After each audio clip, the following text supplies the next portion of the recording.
Today's our honeymoon, right? What do you mean by tearing up my passport just as we finished packing and were about to leave? My husband, in what seemed like a crazy move, forcefully tore my passport. His smug face really got on my nerves. I never planned to go with you in the first place. I was obviously going to go with my mom. I had sensed some tension before we got married, but I had no idea the twisted relationship between my husband and my mother-in-law was this deep. I've never heard of anyone's mother-in-law hijacking their honeymoon, at least not in my circle. I was shocked and angry at this unbelievable situation, but above all, I felt really creeped out.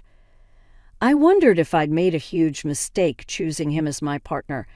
As he brought out scissors and began to shred the passport, I looked at my mother-in-law grinning from ear to ear and thought I needed to get away from here as fast as possible.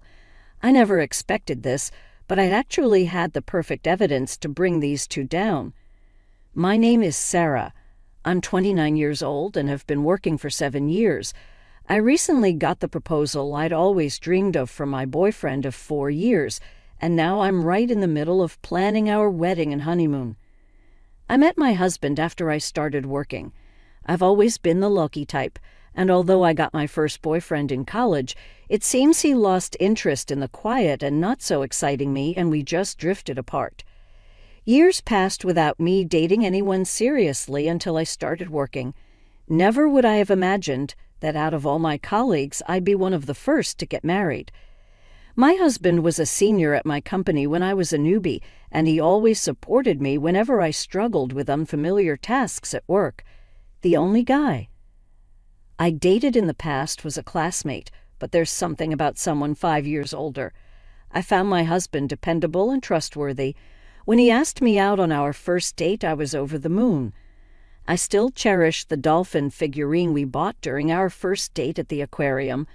When he said he wanted to date with marriage in mind, I felt like I was on cloud 9. We went on many dates, and he proposed to me at the same aquarium where we had our first date. Can I really be this happy? That night I was so thrilled that I couldn't sleep, and I still remember that feeling with my head still in the clouds. We quickly decided to visit his parents' home the following week, but it was there that I started feeling uneasy about getting married. My father-in-law was very kind, but my mother-in-law seemed to disapprove of me. You could have married someone more outstanding than this plain girl. Being told that at our first meeting filled me with doubt and anxiety about our future life together. But everyone feels some pre-wedding jitters, right? So I pretended everything was fine and carried on with the wedding preparations. One day, while discussing our life after marriage, both he and his mother just assumed I'd be quitting my job.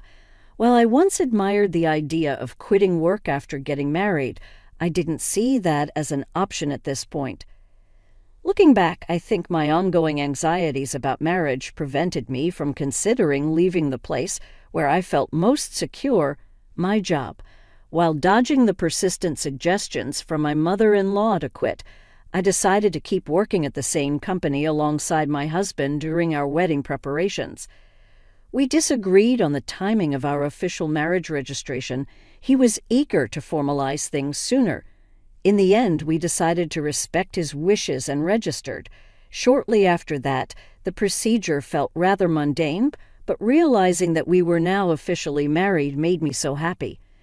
We discussed having a small, intimate wedding, but it seems he mentioned this to his mother, and she called the next day. You know, Edward's wedding, and you're talking about having a small, intimate ceremony. Please don't just say whatever you want. The wedding needs to be grand. I'll make sure it's fitting for Edward. By the way, please keep your guest list minimal, just your parents and close friends. Your friends are probably just as dull, right? They'd make the wedding feel so gloomy and ruin everything.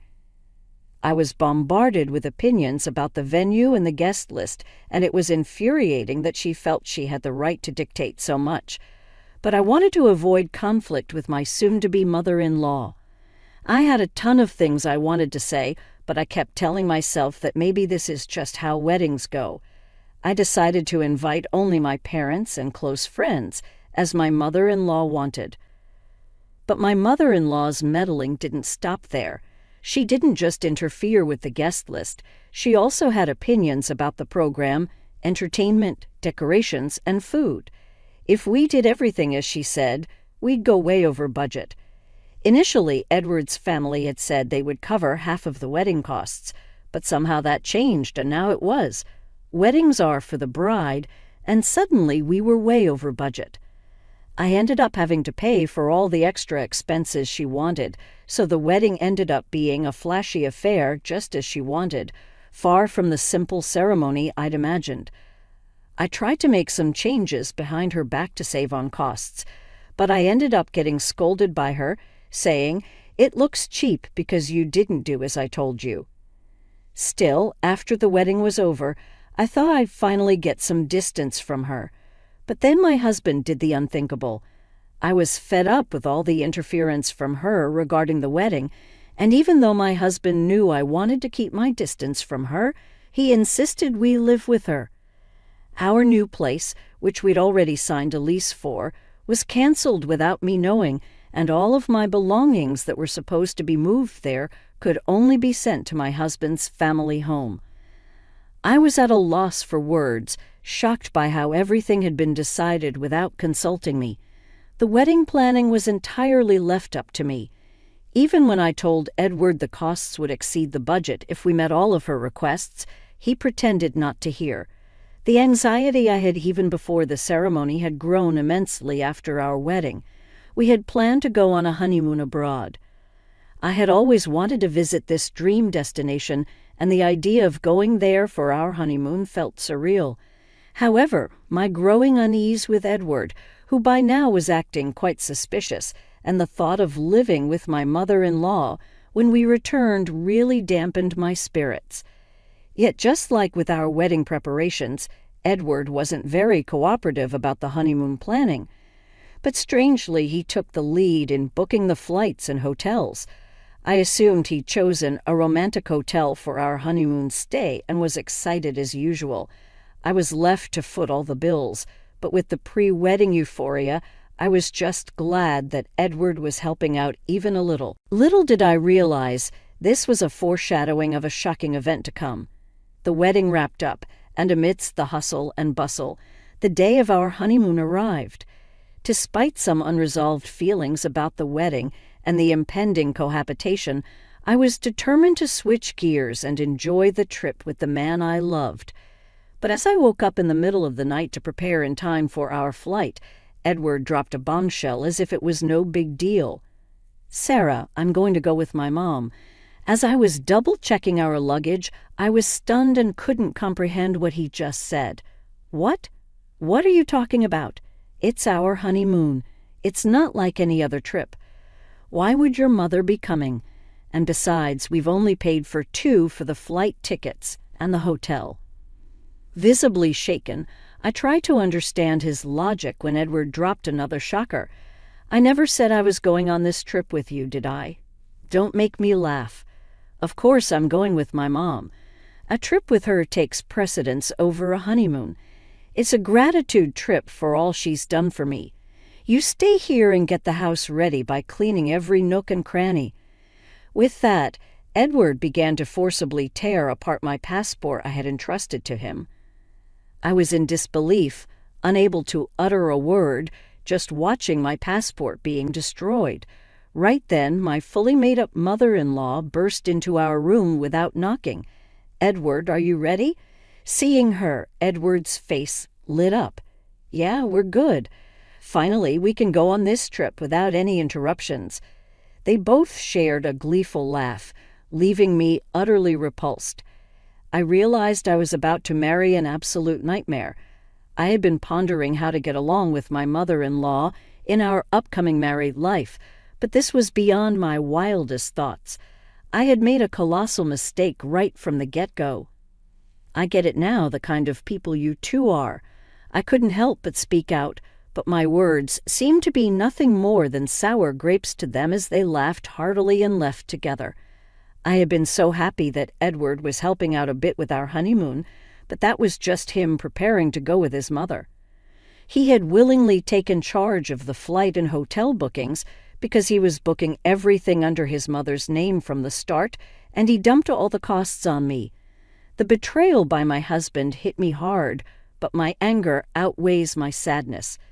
The dreamy, intimate wedding I had always envisioned and the honeymoon, which was supposed to be the best memory with the one I loved, were both once-in-a-lifetime events, but they were ruined by my mother-in-law and my husband. I can't believe this is happening, I thought, overwhelmed by my situation. At first, I couldn't accept it, but soon after, I decided I've got to act fast and get a divorce. Interestingly, I had something that would come in handy for the divorce.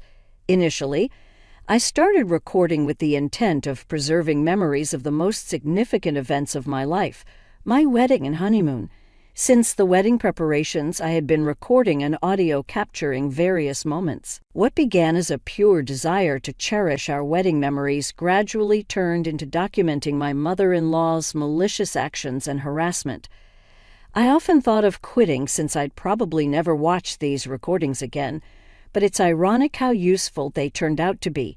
Just a few days ago, I had moved in and was still unpacking. Now I began to repack my stuff. Ironically, I hadn't opened much, so packing was done in no time. I wondered if my husband and his mother were at the airport by now. The very thought filled me with an indescribable anger, so I tried not to dwell on it. Even though I'd only been there a few days, I wanted to erase any trace of my presence in that house, so I cleaned thoroughly everywhere I had been. While cleaning the living room, I stumbled upon something shocking. It was evidence that my husband was embezzling money from his company. Given his position in charge of company sales, he was reporting lower earnings to the company and pocketing the difference. Apparently, his mother was in on it too. She had meticulously noted the actual sales, the amount pocketed by my husband, and even listed all the luxury bags, clothes, and shoes he had bought for her with that money. It was a significant amount. Leaving such a diary in plain sight in the living room, I really couldn't fathom what they were thinking. Discovering my husband's misdeeds, I was horrified, realizing the gravity of the situation. For a moment, I wondered if working at the same company could somehow smooth things over. But then I thought, why should I help someone who ditched me for a honeymoon with his mother? I headed to the company with evidence of embezzlement. Though they were supposed to be on their honeymoon, having both taken paid leave, my colleagues were shocked to see the very person in the office. Everyone was asking, "What happened? Weren't you on your honeymoon?" No longer feeling the need to hide anything, I told them that my husband and my mother-in-law had gone on the honeymoon instead, that my passport was torn up, and that I had paid for the entire honeymoon. My colleagues, superiors, and boss were shocked and angry at my husband. For me, I thanked my concerned colleagues and made my way to the executive area of the company. In fact, though I never told anyone, one of the top executives of this company is my uncle. Neither my colleagues nor my husband or my mother-in-law knew this fact. I didn't want people to think I got the job because of connections, so I applied to the company without telling my uncle and secured the position on my own merit. My uncle doesn't handle human resources, so I reached out to him before the orientation and asked him not to reveal our relationship at the company. Though he was surprised, he commended my efforts and promised that we would interact just as any other executive and employee. My uncle doesn't have children, and since I was little, he doted on me as if I were his own child. Until around elementary school, my sisters and I went on several trips with just my uncle. When I was a child, I'd sneakily call my uncle to buy me things I wanted, and I would get scolded by my parents for it. That's how much he adored me. Since joining the company, our work areas have been entirely different. After briefly catching each other's eyes and exchanging smiles during the orientation, we haven't met since. I knocked on my uncle's office, explained the situation to his secretary, and was allowed in. My uncle greeted me with a beaming smile when I visited, but his expression quickly turned somber. "Why are you here? Weren't you supposed to be on your honeymoon?" Seeing my dear uncle's familiar, kind face, I was overwhelmed with emotion and burst into tears. Through my sobs, I recounted everything that had happened, and he became visibly enraged, an expression I had never seen on him before. Of course, I told him in detail about my husband's embezzlement and handed over the evidence. My uncle promised to convene a board meeting immediately to address my husband's actions. Then he asked, "What are you going to do today? Head back home?" I nodded and he said, "Well, before you do that, let's grab some good food. I'll drop you off at home afterward." Despite the unbelievable betrayal of having my honeymoon hijacked by my mother-in-law, I felt genuinely grateful, knowing there were still warm-hearted people in my life who cared for me. A week later, when my husband and his mother returned from what was supposed to be our honeymoon, I received an immediate call. My husband was furious that I hadn't picked them up from the airport and hadn't cleaned the house as instructed. He ranted about where I could possibly be. With a recommendation from my uncle and parents, I had already hired a top-notch lawyer who specialized in divorce cases, and the process was underway. Without even letting my husband speak, I said, "You two sure are loud and annoying. I don't want to hear your voices anymore. Why would I pick up someone I'm going to divorce? And why would I follow your silly orders to clean?" He was momentarily speechless, but soon resumed his ranting. "Do you think it's okay for you to say such things? I did you a favor by marrying you. If I divorce you, you'll never get remarried. My mom's furious, too. If you come back now and prepare our meals, I might forgive you. We're tired of foreign food. Make some tasty traditional meals." He had never spoken to me like that before our supposed honeymoon. After revealing his scheme with the passport and going on a trip with his mother, his true colors had shown. It dawned on me that I had never truly seen him for who he was. I had been reflecting on this realization over the past few days. I've consulted a lawyer regarding our divorce. Could you please discuss related matters with them? A lawyer? What are you talking about? I'm not getting a divorce. I could hear his mother in the background shouting for him to hand her the phone, calling me names. Well, do as you please. By the way, I informed the company about your embezzlement. I think they'll be calling you in soon. Maybe you should get a lawyer, too. Bye. I could sense his panic on the other end, but it wasn't my problem anymore. He kept calling, so I just blocked his number. My uncle was aware of our honeymoon dates, so right after our call, the company summoned my husband. Using the evidence I provided, they verified the information and confirmed the discrepancies in the payments. It turned out the amount my husband embezzled was enormous. In front of the company's executives, my husband desperately tried to defend himself. He fabricated a story, claiming, "I was the real embezzler, and he had tried to stop me." At that point, my uncle couldn't hold back and shouted, "My niece would never do such a thing. We've confirmed that you and your mother committed the embezzlement. You're lucky we haven't involved the police yet." Realizing the jig was up and that I was related to senior management, my husband looked as if he had lost his soul. That day, I went to the company to return the wedding gifts to my colleagues. Since our marriage had ended so soon after the wedding, everyone refused, saying they had given them as a token of their blessings. While I was surrounded by this warmth, my ridiculous husband approached. "Why didn't you tell me you were related to the top brass? I'm sorry, really. Can we start over? Can you ask your uncle to keep me in the company and make the embezzlement go away?" Disgusted, I responded, "Do you even understand what you're saying? Are you okay in the head? Divorce is the only option now. Reflect on your actions and face the consequences."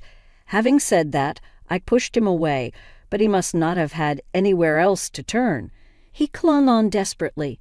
Watching this, my colleagues called security, who dragged him away. He was fired immediately. Regarding the embezzlement, it seems the company is seeking damages from my husband. After finding out about the whole situation, my mother-in-law repeatedly tried to contact my family. However, once she consulted my sensible father-in-law, the calls stopped. I had always wondered why my sensible father-in-law had even allowed our honeymoon in the first place, but when he later came to apologize, admitting his mistake, I understood. After hearing his side, he had believed my mother-in-law was going on a domestic trip with her friends. He was looking forward to a week without my nagging mother-in-law, who was always badgering him about shopping and wanting to dine out, thinking it would be like a little slice of heaven. Then I came home. After hearing about the ridiculous actions of those two, my father-in-law agreed I should return to my parents' home and even helped me pack. At the time, our emotions were high, and without discussing much else, I just went back to my family home. Knowing how genuine, kind, and rational my father-in-law is, I'm sure he would have stopped all this if he had known. He was the only reasonable person I could trust in that house. Although I was the victim, it was incredibly embarrassing to think that my honeymoon had been hijacked by my mother-in-law. I was considering resigning from my job. My parents advised me not to push myself to work for a while. However, my uncle mentioned working might distract me, and he discussed it with the CEO. It seems they arranged for me to be transferred to a branch office. The divorce process with my husband went surprisingly smoothly, thanks to an excellent lawyer. However, I later learned my father-in-law was involved. When we were planning our wedding and discussing the expenses for the ceremony and honeymoon, it turned out my husband had virtually no savings. My in-laws were just an average working-class family with my mother-in-law's wasteful spending habits. They had almost no savings, which my father-in-law had mentioned with a wry-smile. Considering how short our marriage was, the alimony was quite substantial. Incredibly, my father-in-law sold the family home to cover it. Their home wasn't in a city center, but in a tight-knit community. When we got married, my mother-in-law invited the neighbors. They saw me returning to the family home on the day I was supposed to be leaving for our honeymoon, luggage in hand. With the neighborhood's resident gossip in the mix, it didn't take long for rumors to spread. The stories grew exaggerated to the point where living in that area became unbearable. Initially, my mother-in-law, who was always concerned about appearances, only approved of our marriage because both my husband and I worked for prominent companies. Having her son and daughter-in-law working for a major company was a status symbol for her. Now, with all the rumors circulating because of her actions, she likely couldn't bear to live in that house. My father-in-law probably also felt responsible for covering the damages from the embezzlement my husband caused. While I have nothing but disdain for both my husband and mother-in-law, I genuinely feel sorry for my father-in-law. After being fired and ordered to pay damages, coupled with me not returning as he hoped, my husband apparently suffered a mental breakdown. Unable to work, he seems to be moping around in a small apartment he moved to. Seeing her beloved son so downcast, my mother-in-law also retreated, becoming reclusive, as my father-in-law told me. In fact, my father-in-law, fed up with my mother-in-law, was considering divorce, as he didn't want to spend his later years with her. He asked if I could introduce him to the lawyer I had used. I immediately contacted my uncle, who got in touch with the lawyer. It might take some time, but I hope my father-in-law can live the life he wishes. Thanks to the intervention of the company's CEO and my uncle, I was transferred to a branch office where I'm surrounded by colleagues and superiors who have been incredibly supportive. I'm eternally grateful to my uncle. The only regret I have is missing out on the country we planned to visit for our honeymoon. Considering everything once things settle down, I hope to take a relaxed trip abroad.